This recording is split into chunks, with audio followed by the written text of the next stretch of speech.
দুই চার কথা কইছে এই পর্যন্ত সংসদে মমতাজি কইছে নাকি 50-52 বছর 53 বছর দেশ স্বাধীনের কয়জনের কথা শুনছেন সংসদে? হ্যাঁ, খালি শুনেন আপনারাই না, সারা বাংলাদেশ না সারা পৃথিবীর বাঙালি যেখানে আছে সেখানেই মমতাজের বক্তব্য শুনে। আমি কয়দিন আগে আসামে গেছিলাম, কয়দিন আগে ওই মুর্শিদাবাদে গেছিলাম, সেখানে যাওয়ার পরে বলে দিদি আপনি যে বক্তব্য দেন আপনার বক্তব্যগুলো আমরা শুনি, খুবই ভালো লাগে। আর বিদেশের কথা, অস্ট্রেলিয়ার কথা আর কি কমু, অস্ট্রেলিয়ায় সেই কাহিনী তো আছেই। তা আমার কথা হলো এমন কোনো জায়গা নাই যেখানে গেলে আমার বক্তব্যটাও শুনে, গানও শুনে আবার বক্তব্যও শুনে। তাইলে আমার কথা হলো যে নিজে গো মানুষ তোরা যে পাও দিয়ে পাড়ায় নিচে করবার চাইতে চায়, কারণটা কি রে ভাই?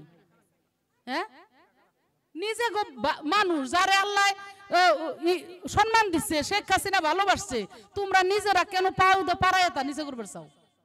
আর কত একটা মানুষ খায় কি আর লাগে কি? তা আমার আর কত দরকার?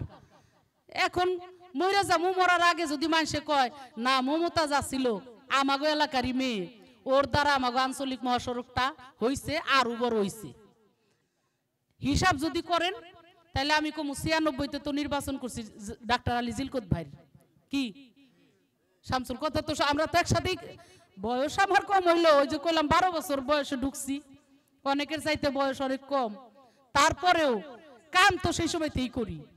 96-তে জিলকত ভাই নির্বাচন করছি, আমরা কিন্তু এমপি দিতে পারি নাই, পারছি নাকি?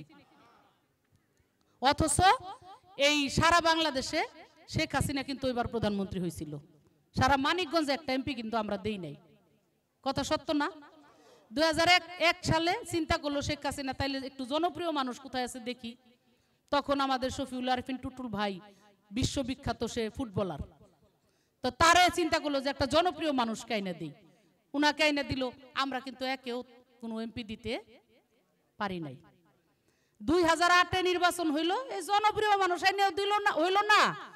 ওই ডাক্তার আলী জিলকত ভাই এত জাদ্রেল ঢাকা বিশ্ববিদ্যালয়ের নেতা, তারে দিয়ে হইল না। নেত্রী কি করবো, দিশে বিষে না পাই আর কেউ আগায়ও যাইতেছে না। আমার নাম একবার নিছিল, তাও আর কেউ কয় নাই। আমার নাম জিজ্ঞেস করছিল যে ওই মমতাজের বাড়িটা কোন এলাকায় রে, তখন ওই আমাকে জেলার বড় নেতারা ওটা চাইপে অন্য গপ্পে গেছে, ওইটা আর কয় নাই, গপ্প ঘুরে দিছে। উনারাই কইছে আমারে, কয় আমরা আর ওই গপ্প কই নেই। তা তারপরে কি করলো, কয় থাক এখানে যেহেতু দিবই না তো মহাজোটে দিয়ে দিই, দিয়ে দিল ওই যে লাঙ্গলালারে মান্নান সাপরে কি, সেই নির্বাচনে ঘুরলাম ভ্যান দিয়ে, আমার এখনো মনে আছে। এই কেন্দ্রে আপনাকে এই কেন্দ্রে আসলাম, দেখলাম সাইদুল দাঁড়ানো, আমি জিজ্ঞেস করলাম কি রে কি অবস্থা, কইলো না ভালোই ভোট টোট পড়তেছে, আল্লাহর রহমতে সমস্যা হইব না, মহাজোটের প্রার্থী যাইব। এইখান থেকে ভ্যান নিয়ে গেলাম আরো 2-1টা কেন্দ্রে, তারপরে গেলাম সিংহের কলেজে।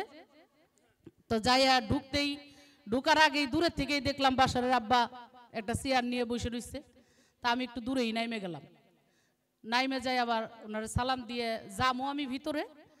তো ওই সময় আমারে খালি কইলো এইবার মনোনয়নটা চাইলে না কেন, এইবার চাইলে তুমি এমপি হয়ে যাইতা। পিসাব মানুষ তো মুখ দিয়ে বাইর করে ফেলাইছে। আমি কিন্তু রাজনীতি করি না, আমারে কেন কইলো আমি বুঝলাম না, কইলো চাইলে না কেন এবার মনোনয়নটা, চাইলে তো তোমারে দিত, তুমি এমপিও হইতা।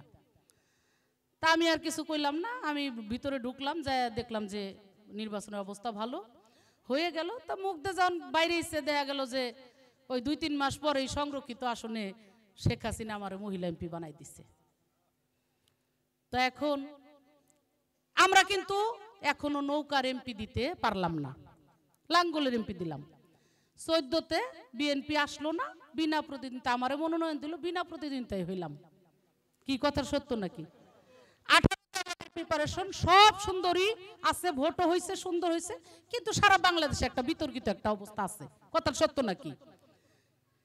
আমরা কিন্তু সঠিকভাবে এই যে আমাদের সময় আসছে, সঠিকভাবে একটা ভোট আমাদের দেওয়া উচিত শেখ হাসিনারে, আমাদের দেখাই দেওয়া উচিত যে না আপনি যে কাম করছেন এই কামের প্রতিদান আমরা এই যে দেন দিলাম। কারণ এখন আমাদের কিছু মানুষই আমাকে বিপক্ষে লাগিয়ে গেছে।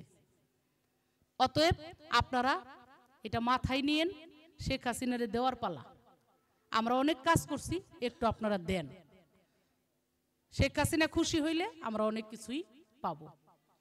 তা যাক মেলা গল্প আসছিল, আজকের গল্প বেশি আর কমুন। আর একদিন আবার আইসে হাত পাও মেইলে মানে 7 তারিখের পরে পান পুন খাইয়ে গল্প করে যাবানি আপনাদের সাথে। মেলা পুরান কথা তো আর কি গাম।